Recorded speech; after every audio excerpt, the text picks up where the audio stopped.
Hi everyone, this is Kyle with K-Debate. I wanted to make this video for a while. This video is going to be kind of a reassessment or a re-explanation of a video I made many years ago. Probably somewhere between 3 and 5 years ago, actually, maybe even longer. It was living under $10,000 a year. And what I didn't know when I first made that video was I really didn't know what I was doing. I had, terrible quality everything, including my own inability to be able to say what I wanted to say clearly. I still don't think I'm great at it, but I've gotten to the point where I understand things a little bit better, especially at living as an adult on my own for much longer. I've gotten more attuned to how to explain things to somebody that might be in my situation, or who doesn't make a lot of money, or who just wants to live a little bit more on a budget, less what's the word? Less waste, I guess is the word. So I'm going to change a little bit of the wording. Like if you watched my old video, it wasn't worded very well, and so it's not about living under a certain amount of money. It's about living within your means, or living slightly below what you make so that you can save. So it's more about your life behavior, kind of like when you're dieting, how it's just a temporary thing and it doesn't really change. It doesn't have a lasting effect unless you change your lifestyle to match it.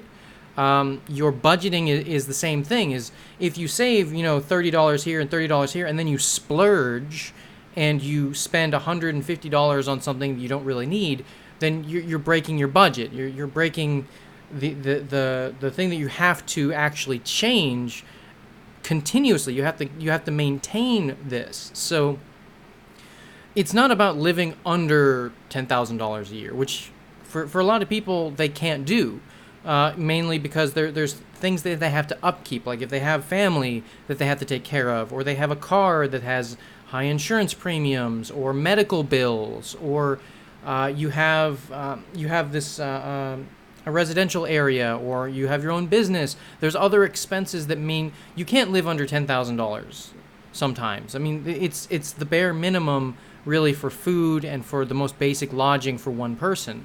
And I got that video was one of the only ones that really got continuous comments over several years. Just today I got another comment on it, which is what brought me back, because I've always wanted to make another video. So one of the comments was, I can't live under $350 in rent a month. That's what somebody says. Like, okay, depending on your location, yes, $350 is impossible. So again, I'm not saying live under $10,000. I used to, because I didn't explain it properly. I wasn't being clear. It's to live, like, if you're not making $10,000 a year, like if you live on your own and you have a job of some kind and you're not making $10,000 a year, then the job you have is not enough. You either have to get another job, a new job, get a promotion, get a raise, find another source of income, or severely reevaluate where you are, because I'm sure there are locations that do not pay that much. It's part-time, you're in a bad area, stuff like that. I know some people that just get screwed over by companies taking their wages, like Starcrest. One of the things about Starcrest, and my sister-in-law used to work for Starcrest, and one of the things they do is they if you break anything, and you was in a factory, well, not a factory, it was a warehouse, moving boxes all the time, and the boxes are full of glass figurines and stuff, like anything you find at Starcrest's the stores that Starcrest stocks. It's like messing with my brain. And if you break something, even if you chip something, or if you drop a box, they take it out of your paycheck. So there are a lot of things like that would mean you don't get as much money as you really think. So budgeting is very important. Also, don't be in that kind of job. It's a very, very stressful job. Very, very. You don't know if you're going to get money that week, kind of thing, and that's not good.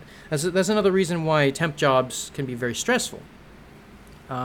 I make about, before taxes, $13,000 a year. That's how much I make. It's a very small amount of money compared to a lot of people, but I do live well within my means. I live. I'm paying $562 a month rent. So over the course of 12 months, I still have a little bit left over, and I spend that on food. And I don't really eat very much. I mean, I can, but I don't really have medical bills. I don't have a car. I don't need any of those. Well, I should really go to the hospital again, but I work in the medical field and I get checkups regularly. But I don't really go and get medicines, and I don't go and get like surgery or anything that has long-term care. I don't need any of those things right now. I might in the future. And if that's the case, my savings account right now is about, right today I have $1,000 in my account.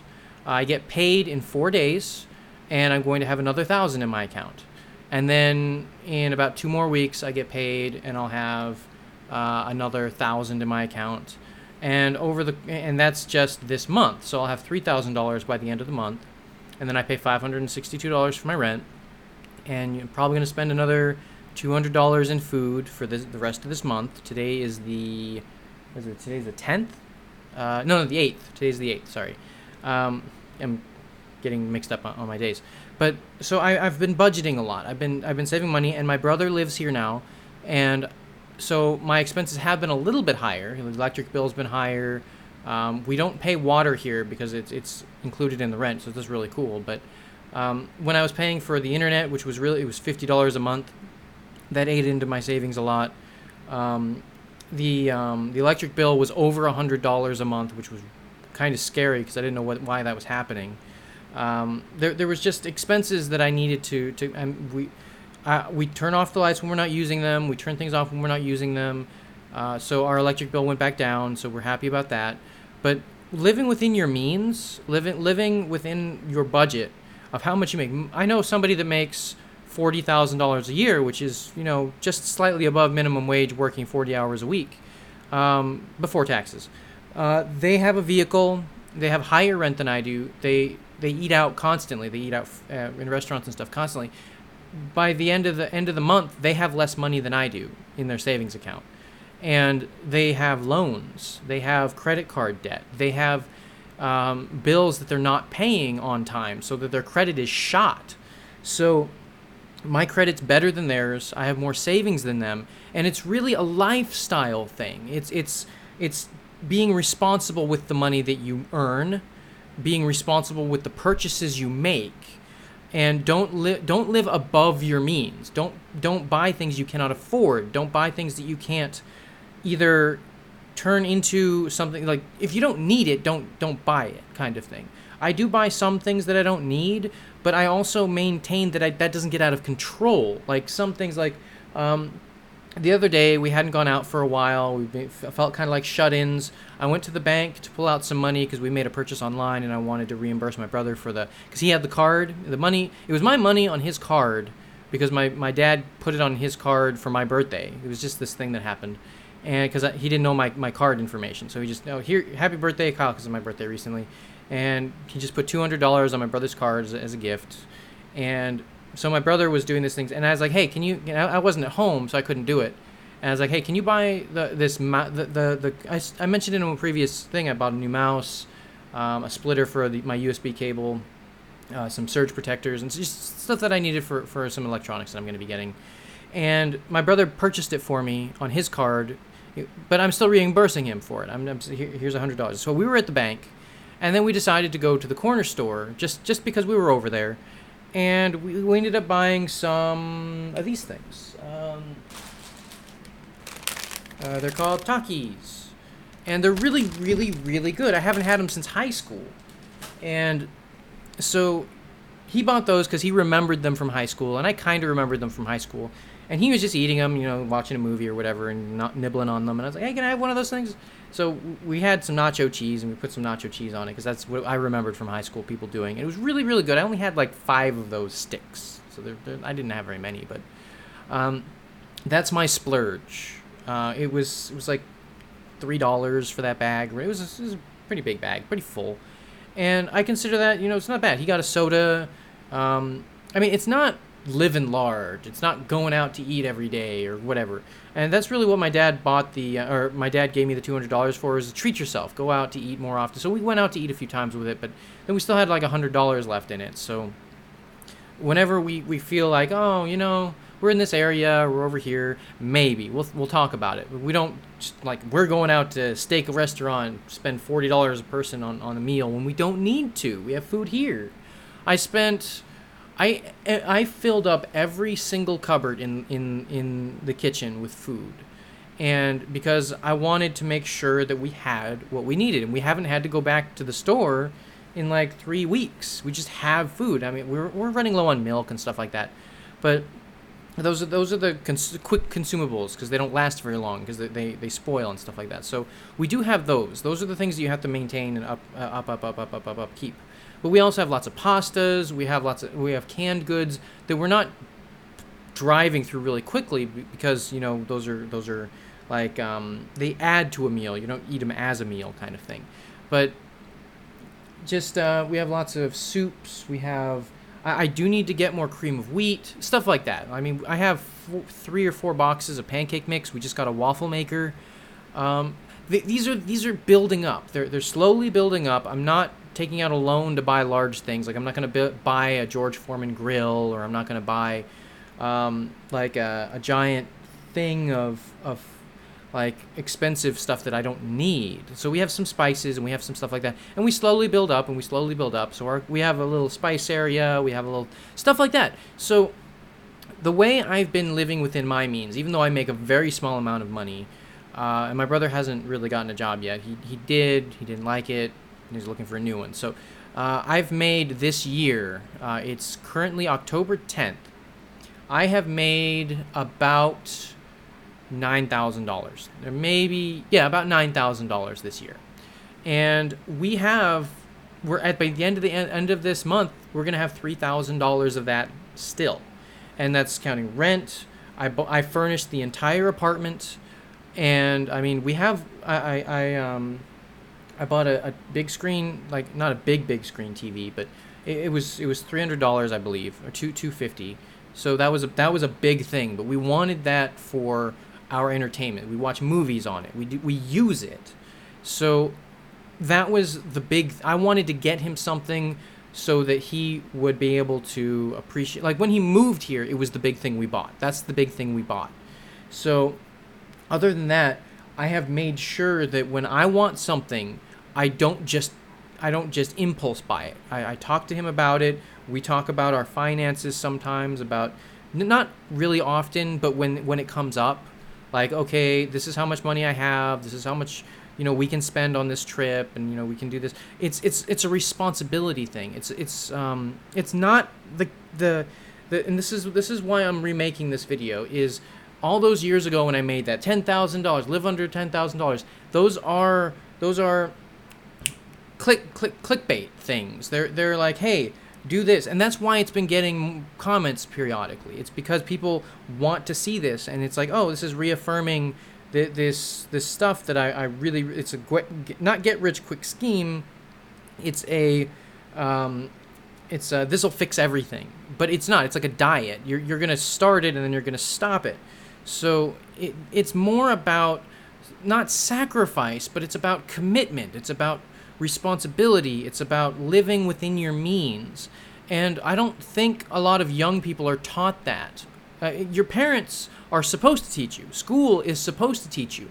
Many times that's not the case. They'll teach you the very basics of getting a job, the very basics of paying, rent or using a bank and interest and stuff like that.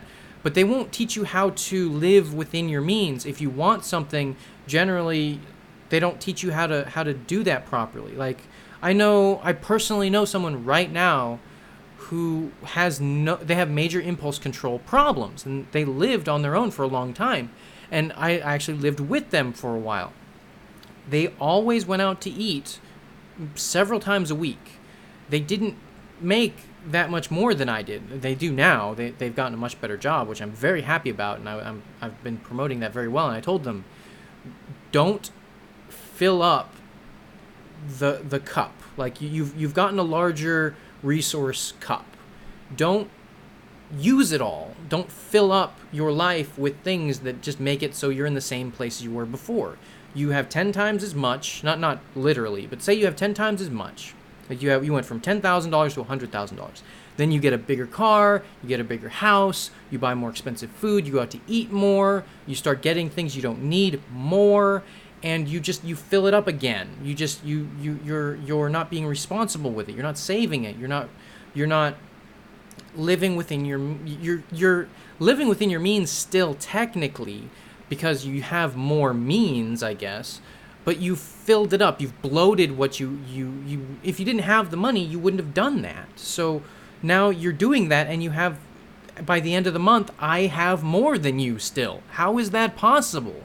If I had that much money, I would not change what I'm doing, except maybe buy healthier food or buy things that last longer, that are a better investment that I just can't afford right now, like an Energy Star fridge, or a better light bulbs that are more environmentally friendly, things that I can still buy that are just too expensive for me right now. The investment is it's something I want to do, but I don't have the means to yet. But it's not that big. It's not that those would be the changes. Those, if I won $1 million, what would I do with $1 million? People say, I'd buy a house, I'd buy a car. I wouldn't do that. I would probably get a very small house, unless I'm going to be living with friends, and then I would buy a larger house and then let them live there. But I wouldn't necessarily let them live them for free. That would be really dumb. I would go bankrupt immediately. So I would want to do something like, you know how people want to, like charitable people they want to take care of people. They might donate it to a soup kitchen, or they might want to donate it to the needy, a charity of some kind. What I would do is I want to make sure that the people that I know are good people, that generally my friends, the people that I know, and I would promote them. I know some of my friends are artists. Some of them are creators of physical objects. I know one person that wanted to forge. He wanted to be a blacksmith. He's actually gone to school for it. An actual forge is very expensive. He wouldn't be able to afford one of those. I might give him an area for him to work on his stuff. I know some people that are into crafting. I know people that want to make like art, Etsy stuff. So I would help them with that. And I wouldn't give the money to them. I would give them the means to start their dream stuff. That's the kind of stuff that I would do with money. So I would keep a lot of it in the back to maintain, interest or whatever, because I would probably do that, put it in a bank, and then I would just live off the interest, because that's really what I would want to do. I don't want to worry about it. I don't want to, because I don't need that much stuff. I don't really expect that much from my money. I don't need it. So I know that's really hard for some people to do. There are a lot of people that they have this lifestyle, they have this necessary behavior that they in their mind must do, or they just don't understand what they're doing and they just act impulsively. So and they're like, where did my money go? I don't understand. You're not being responsible with it. And it might be a problem that you have to really, really work on, like really hardcore, and it would be sweat, blood, and tears to actually, correct it.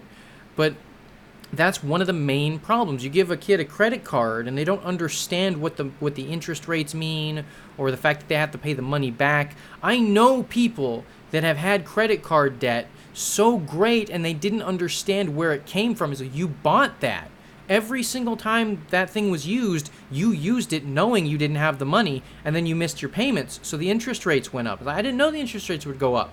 You're not being responsible with your purchases. Like, well, I just wanted it at the time. It's like, why do you have two phones? Why do you have two phone bills? $180 a month for your phone bills is too much. And it's just, there are times when looking at it from the outside, it's really easy to judge and just say, just fix it. Just stop being an idiot. And in a lot of cases, it is about education. It is about awareness. Though these people are not being taught properly when they're younger. It's not being explained to them in a meaningful way. The value of money is not being taught. The value of being able to cook on your own so you don't have to eat out. The ability to budget is not being taught. Credit card, the risks of and benefits of using a credit card are not being taught. So this video is not about living under $10,000 a year. This video is about maintaining your means in a way that is healthy, that it's able to be progressive. It lasts. It doesn't burn out like a lot of people do. A lot of people that win the lottery go bankrupt within just a few years. I went to high school with somebody that did that. They won the lottery in high school. I think they were 18.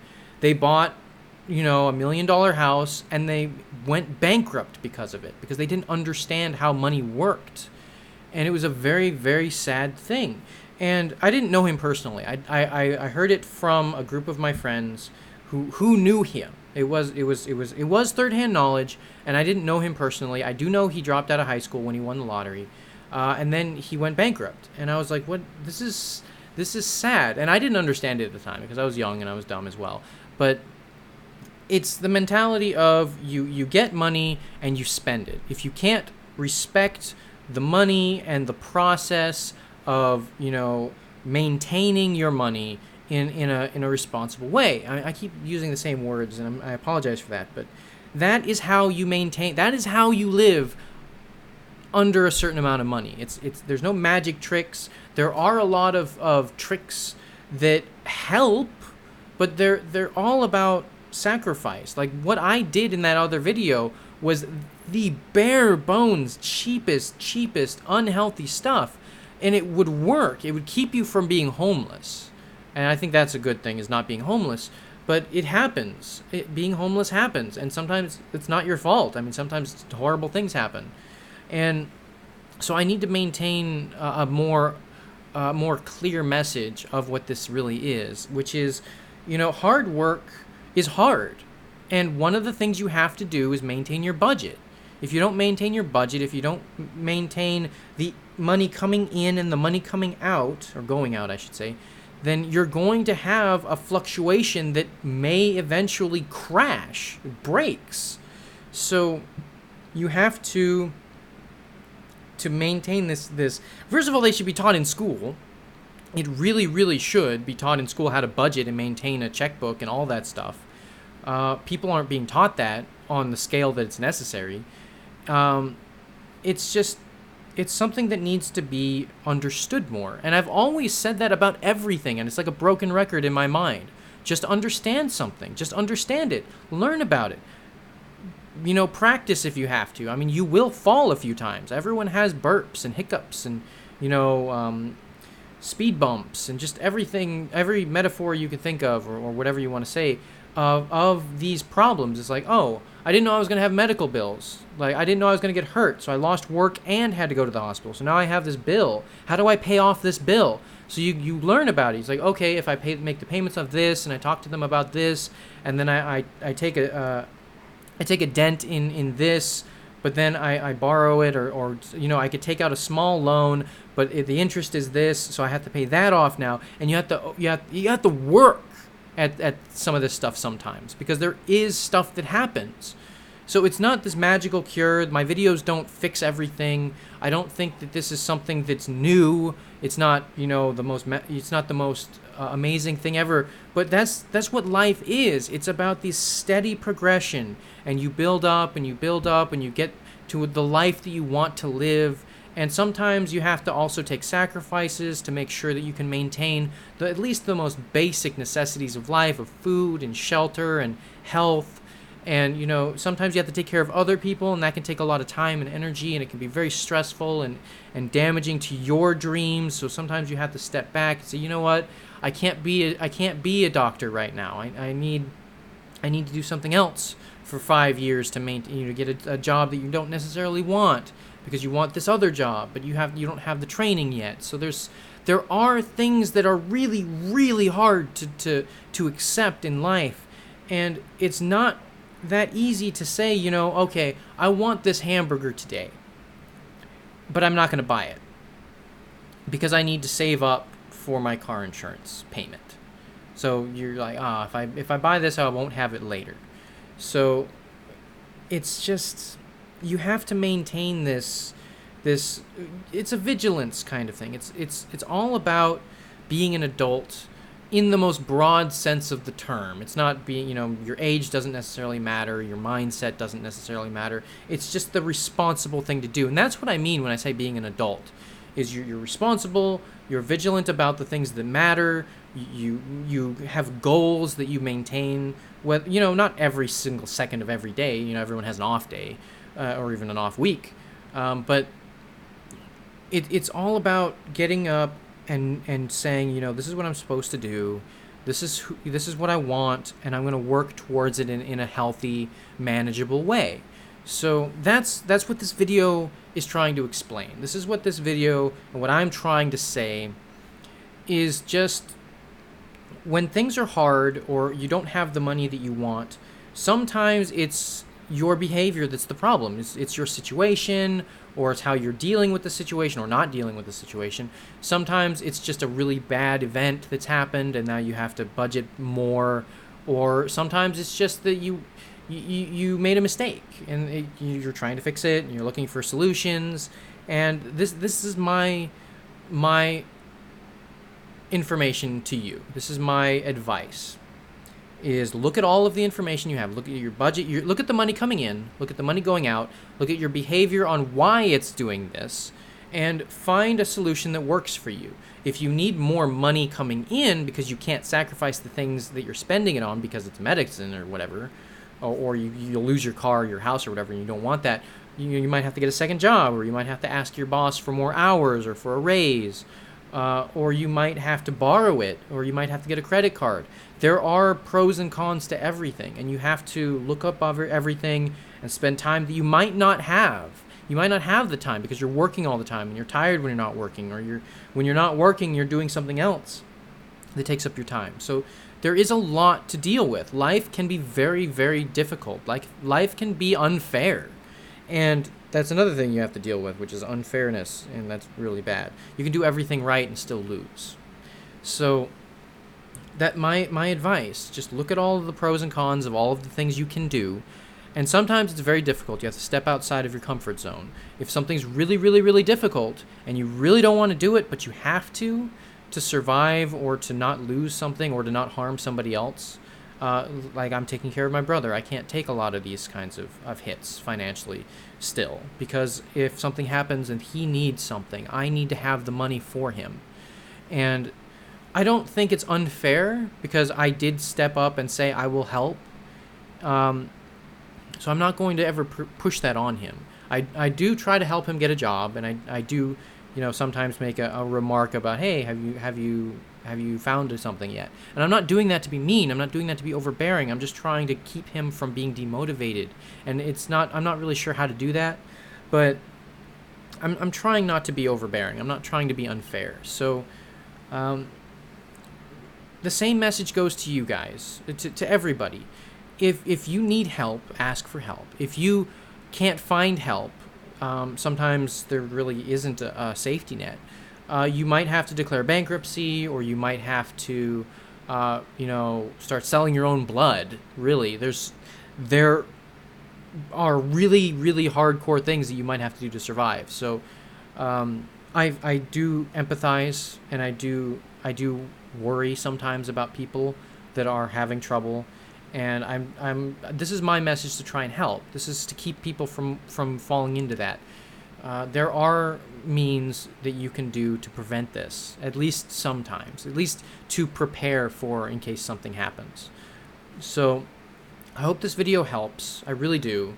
I hope that it was informative. I hope that the people that watch this understand what I'm trying to say and what the message really is.